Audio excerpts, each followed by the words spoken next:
I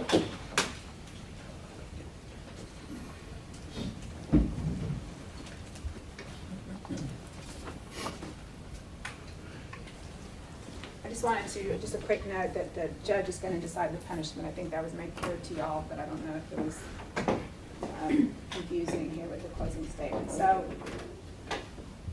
I guess I'll kind of address quickly the idea that I bowed to political pressure. There's no evidence in this case that I bowed to political pressure. And I think if you remember in the opening statements, the defense talked about all these third-party investigations that went on in the opening.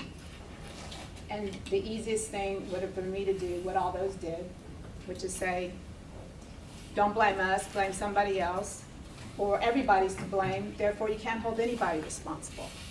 That would have been the easiest thing. So, you know, I've never bowed to political pressure. And that's not what this case is about. The defendant, in their opening statement, they talked to you about, and they did here in the closing, that he was not assigned to the school. He relayed information. He drove to the school. He went into the building. He called for SWAT. He stood perimeter. He evacuated students. He had no shields. He checked on another officer. He got the building plans.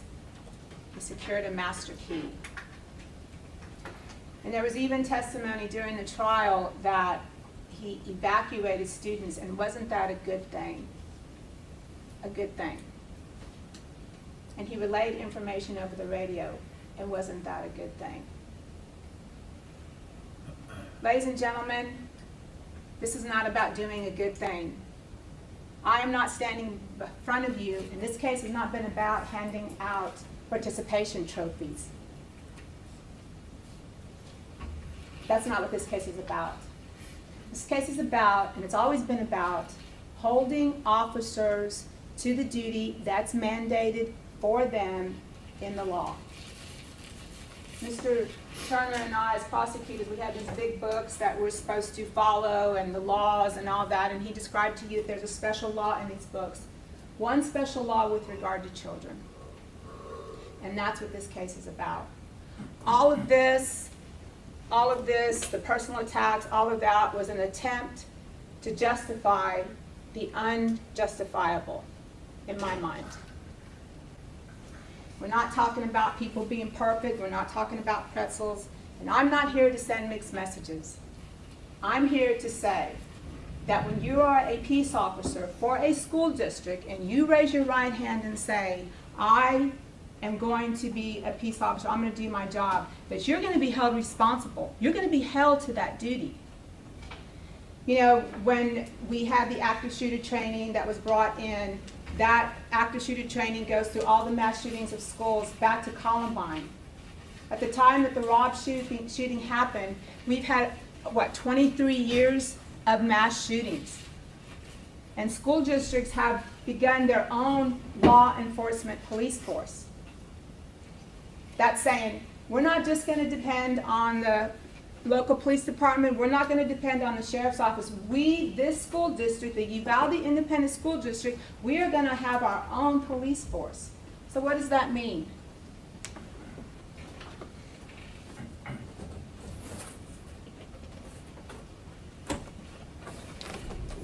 That means these buildings, they are their homes. Those hallways, there are their roads. Those students in those classrooms, those are their people to protect. Even Mr. Gonzales, the defendant, says that in his video recorded statement to the Rangers. He says, it was a car wreck, but that's not my responsibility, that's the local PD's responsibility. But when I heard that there was a gunman and he was near the school and entering the school, that's when I got in and went. Because that's his jurisdiction. That school district. That's his jurisdiction. Those students are his people.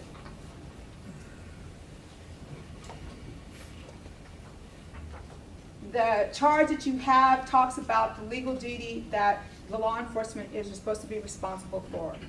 And then it talks about the Texas Education Code. And that's because our legislator had mandated that. And we cannot turn a blind eye to that. You know, their own expert witness talked about being in San Antonio and how he went into hot situations. Ladies and gentlemen, I would argue to you there's nothing hotter than a gunman in a school. That's pretty hot in my book. And we have training, and he said if you have training or you don't, you figure it out. This defendant had training. He even provided the training. He put on the training.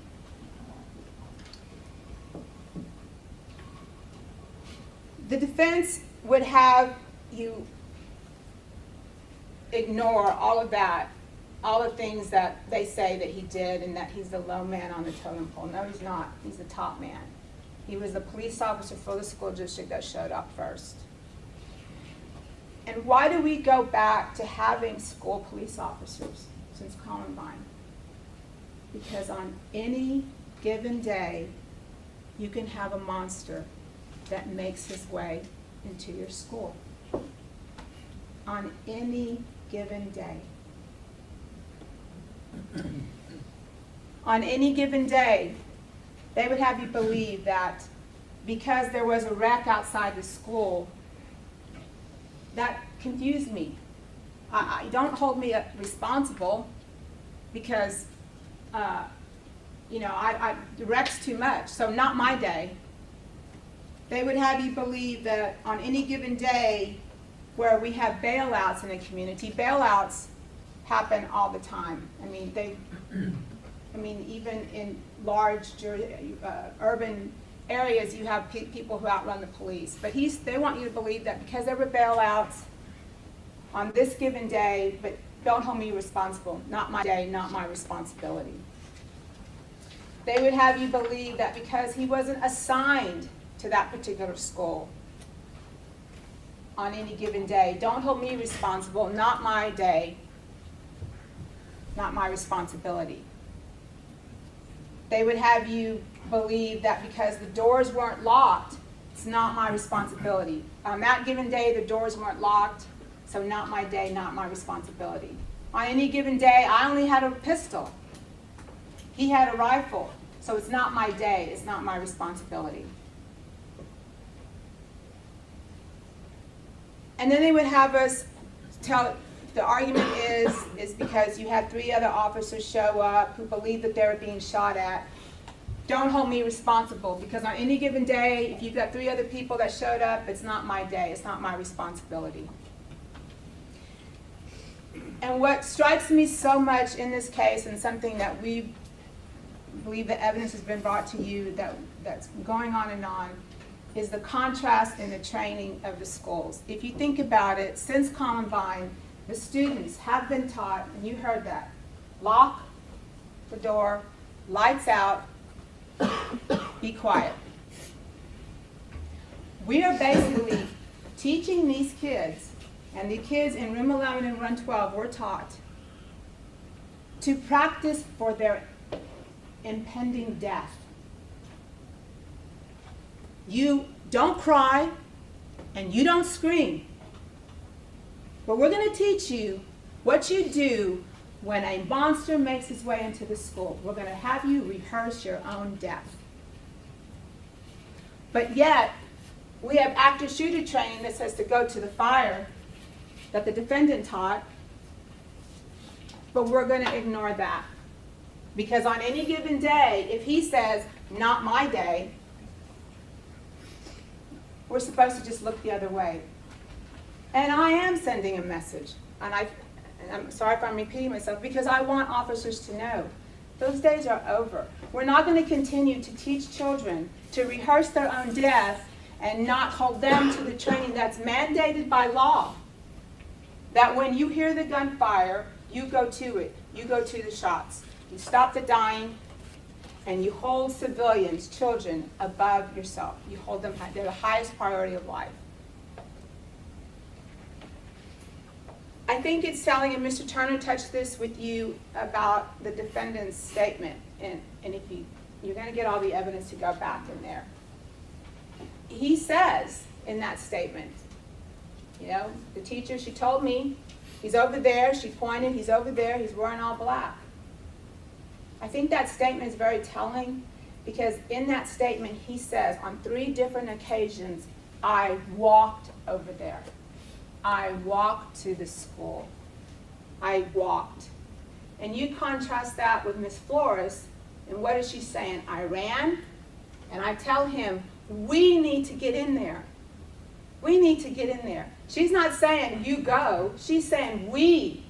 Because in her mind, I believe you can infer that those kids and the protection of those kids are still tantamount to her. And there's no evidence that she had active shooter training.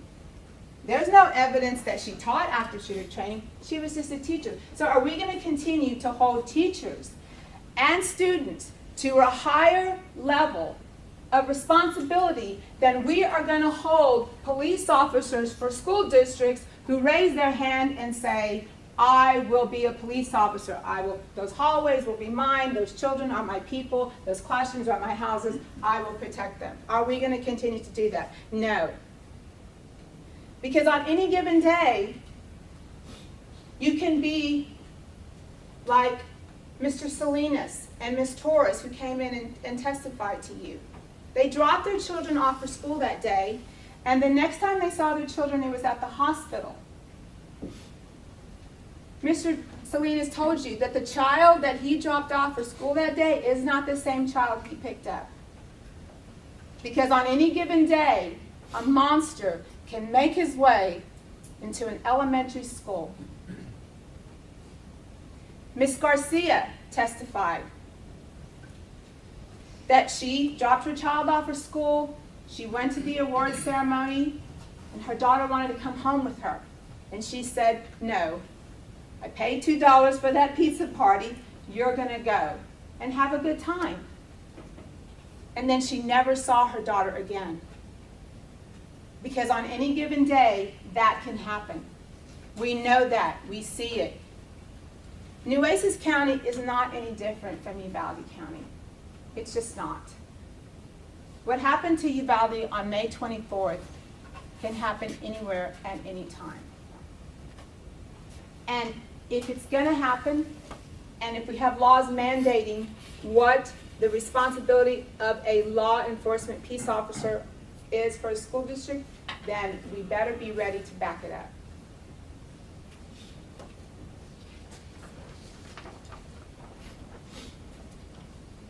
You had the teachers come testify to you about what was going on. And what do we know about what the defendant had versus the children in rooms 111 and 112? The defendant had his car. It was on the corner building. He had cover. What did the children have? They had chairs and desks. Defendant had a pistol. What did the children have in rooms 111 and 112? They had unarmed teachers. The defendant had a vest on. And what did the children have in rooms 111 and 112? They had curtains to hide behind.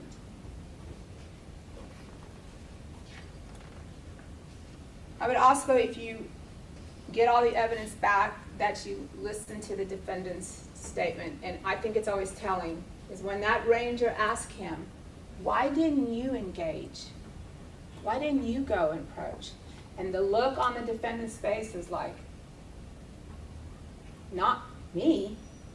Really? I mean, it's like he catches himself.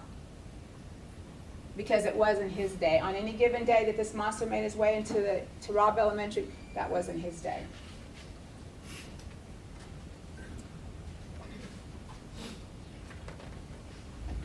You heard a lot about the time compression, the auditory exclusion, the fatal funnel, the OODA loop, the echoing. You even heard about a fatal field.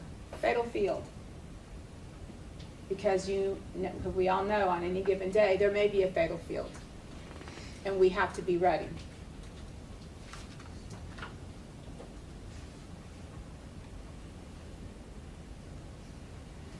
You're going to get all the evidence behind you, sent back with you, and you'll have the radio traffic, and you can look at that and decide if it's 1 minute or 3 minutes. But even a minute and 48 seconds, what he put up here, a minute and 48 seconds. I don't know if anybody just sat still for a minute and 48 seconds. That's a very long time to distract, engage, and delay. And his backdrop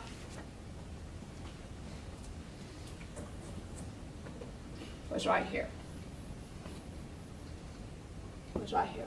All he had to do was to even attempt to distract, delay, or engage.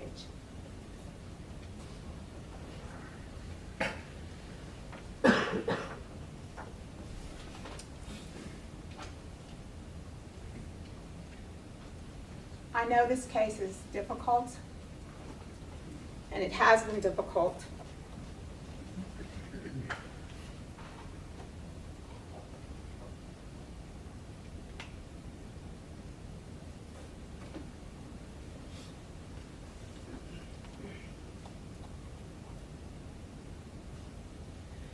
But we cannot continue to let children die in vain. We cannot. New Oasis County is not any different from Uvalde County. We cannot let 19 children die in vain and another 10 to suffer. They're going to be that suffering for a long time. On behalf of those 19 children, I respectfully request that after your deliberations, that you return a verdict of guilty. Thank you. Okay, ladies and gentlemen of the jury, you will have the charge of the court back there. You'll have the evidence. I will ask you to deliberate and give us the word when you have a verdict, and we will alert everyone and give time to get people back in the courtroom, and we'll bring you out and receive the verdict. We're going to have lunch served in the jury room for you. You're welcome to deliberate while you're eating lunch. And could I ask the three alternates to remain?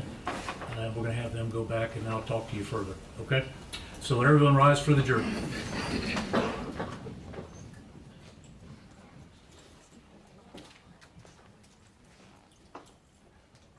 if the lawyers will just make sure one more time that the evidence goes back correctly.